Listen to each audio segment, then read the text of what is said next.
seated.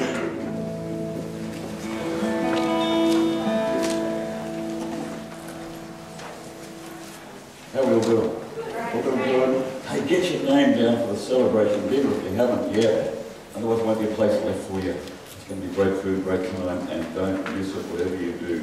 That would not be a good thing to miss at all. Check out your newsletter, sign up whatever you can, because God's doing some great things through the life of this church. Psalm 110, verse 3 in your New King James Bible says, what?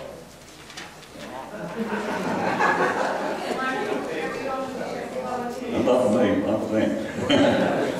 It says, my people shall be volunteers. This morning is the launch of our 4-week campaign, Living Beyond Myself, and I got to tell you, I'm revved up about this because the Bible's got so much to say, not just about paid staff leaders, although it's got a lot to say about them, but about the folk that don't get paid. The volunteers. The church is the greatest volunteer organisation on the planet, and people who give their time, their talent, their treasure, with no thought of remuneration or position or power, none of that at all. And with this thought in mind, Bill Hybels wrote this book titled The Volunteer Revolution. And this is kind of a companion book to the campaign that we're doing, and you can order your copy right over there at the information desk at the bookshop, and they'll get a copy in for you. The Volunteer Revolution. Little book, won't take you long to read it, but it's just a great companion to this whole series. And I know it's going to bless you if you get hold of that. This morning I brought along a pack of playing cards, because I just want to shuffle them up for a while. And the message this morning is called The Great Gamble, and I'm going to take you on the cards later on. And I would probably lose. I've never been very good at cards, but a pack of playing cards. And that's kind of to introduce to you a little video clip that I've got lined up here for you, which is going to kind of introduce this campaign and this message this morning called The Great Gamble. Ready, guys? Psalm 110, verse 3, my people shall be. My people shall be.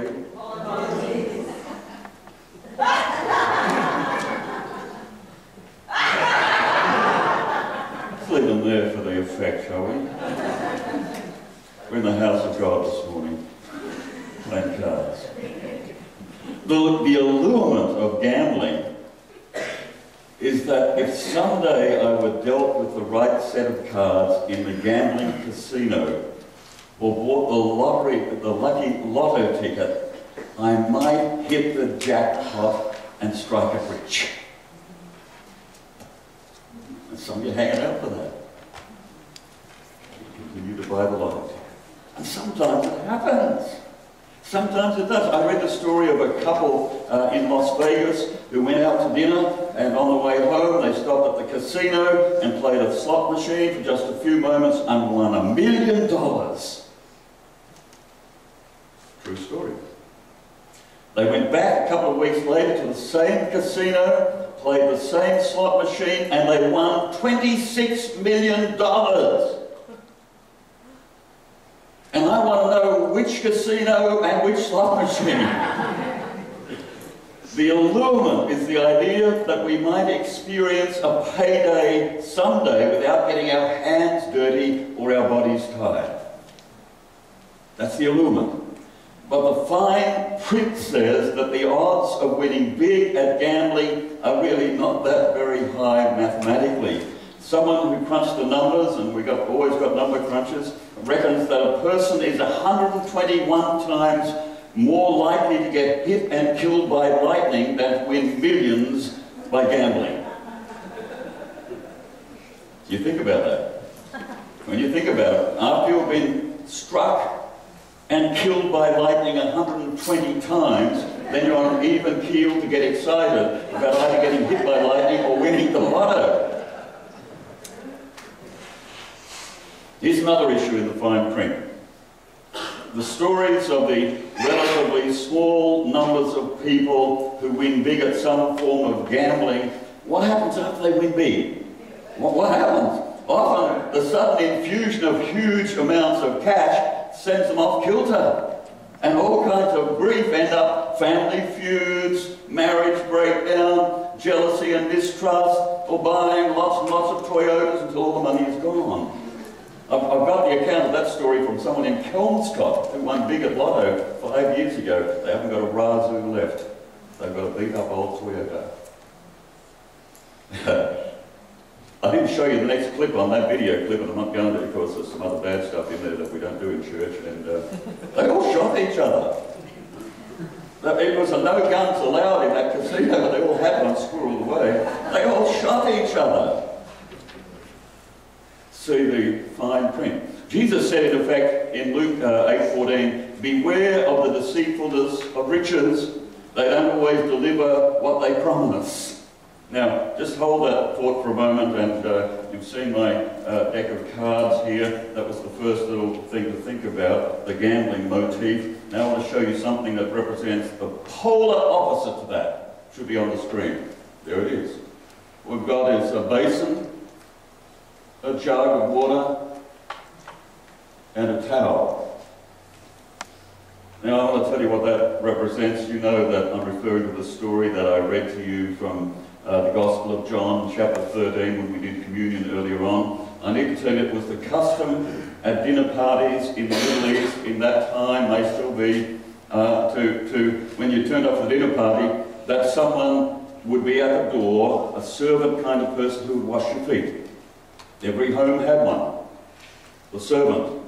And you can understand why, because everyone wore sandals, open sandals in those days. Not a great deal of brick paving around, or bitumen roads, or footpaths, just dusty streets. And you'd trudge along those dusty streets with your open sandals, and the dust that was in the dusty streets wasn't all given there by just the dust of the soil, but because animals also went down those streets and left a deposit. That would be the donkey and the mule and the camel, and when that dried out, that became at one with the rest of the dust, and that would all get between your grimy, dirty little toes in your dirty little sandals. And so when you rocked up for dinner, and into that situation, you had to understand they didn't sit on chairs around their tables then, they reclined at table with their feet in someone else's face. And so it was considered to be good manners of good middle-class homes to have a servant kind of boy there with the bowl of water and the jug and the towel to wash your feet when you came in. And if that wasn't the case, everyone would get kind of all uneasy about this. Because you'd imagine whose feet were going to be in your face as you sit down to eat your meal, your evening meal. And so you can imagine what happened on this particular day when Jesus is having a dinner party and all the boys rock in, and there's no servant boy there. They walked in and there's no servant boy, no bowl of water. Something had gone wrong. Maybe he'd gone off to another conference somewhere. Maybe he'd taken leave of absence and hadn't let anyone know. Maybe he was ill, he called in sick, so I can't come in today, I'm not well. Whatever it was, we don't know, we're not told. But the boy with the bowl of water, the basin of water and the jug and the towel wasn't there. So you can imagine what everyone's thinking as they sort of gather around what's going to go on. There's going to be tension among the guests and thinking, well, I hope someone's going to do this job. It's a nasty little job, because I can imagine, you'd think since Jesus had 12 guests there, they've been walking down the dusty streets, and I don't want their dirty, smelly feet in my face when I'm eating my dinner tonight. And so, as they look around and notice the absence of the regular foot washing kind of guy, they would be thinking something like, I wonder who's going to get down and do this smelly little job, this nasty little job. John would be thinking maybe it's going to be Peter, and Peter would be thinking maybe it's going to be Judas, and Judas would be thinking maybe it's going to be one of the other guys, and they'd be thinking, wonder who's going to do the smelly little job, and then maybe Peter and John and James and Andrew would be thinking, well, it's certainly not going to be me, because I've been part of this faith community longer than everybody else. I was first in here, I've been around for a while, so there would be tension in the room, you've got to understand, for this very first communion, this dinner party in John 13. There's going to be tension created by the absence of the regular foot wash, and I need to tell you that this tension will not be and was not resolved in 4 or 5 minutes. It went on and on. They all kind of out-endure each other, you know. Wonder who's going to wash the feet. If someone doesn't turn up to wash the feet soon, when are we going to get dinner started? And finally, they all out-endured each other, and watch this. John 13 verse 2 in the NCV, the food was finally served, which indicates that each disciple was so determined that it was not going to be them that washed the feet.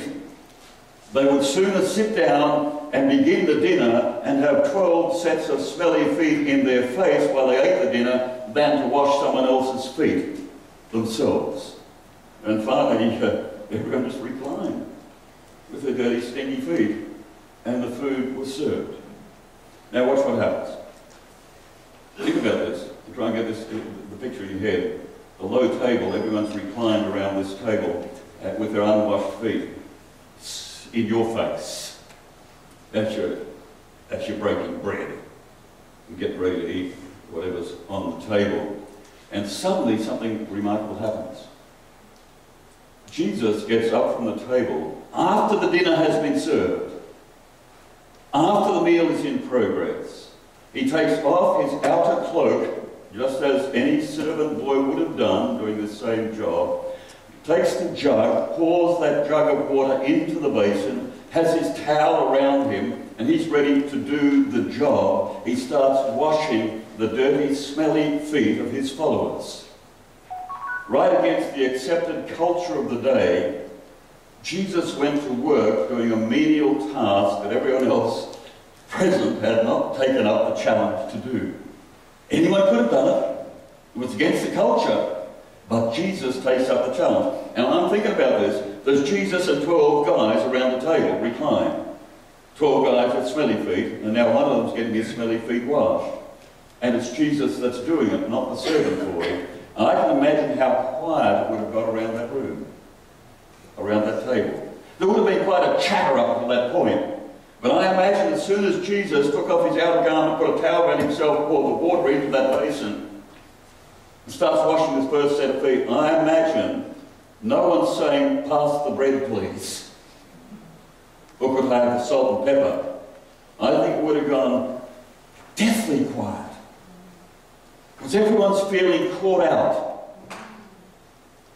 Something they could have done.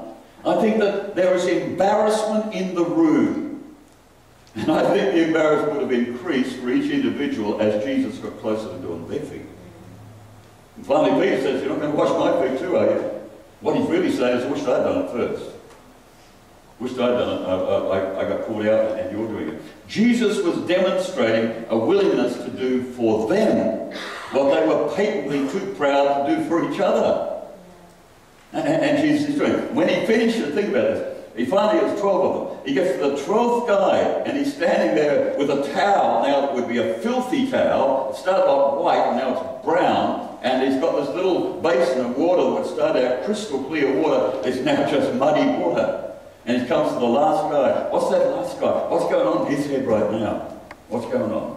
And then Jesus says these words to his disciples. John 13:12. "Do you understand what I have done for you?" he asked them. "You call me teacher and Lord, and rightly so, for that is what I am. And now that I, your Lord and teacher, have washed your feet, you should wash one another's feet. I have set you an example that you should do as I have done for you. I tell you the truth, no servant is greater than his master, nor is a messenger greater than the one who sent him. And now that you know these things,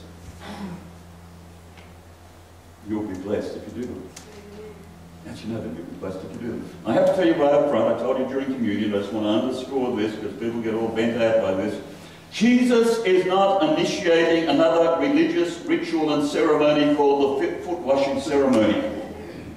We don't need another one. He wasn't doing that. He was calling all of his disciples in every age, in that age in that room and in that age in this room, to be prepared to do the menial task that would be an act of kindness or an act of service.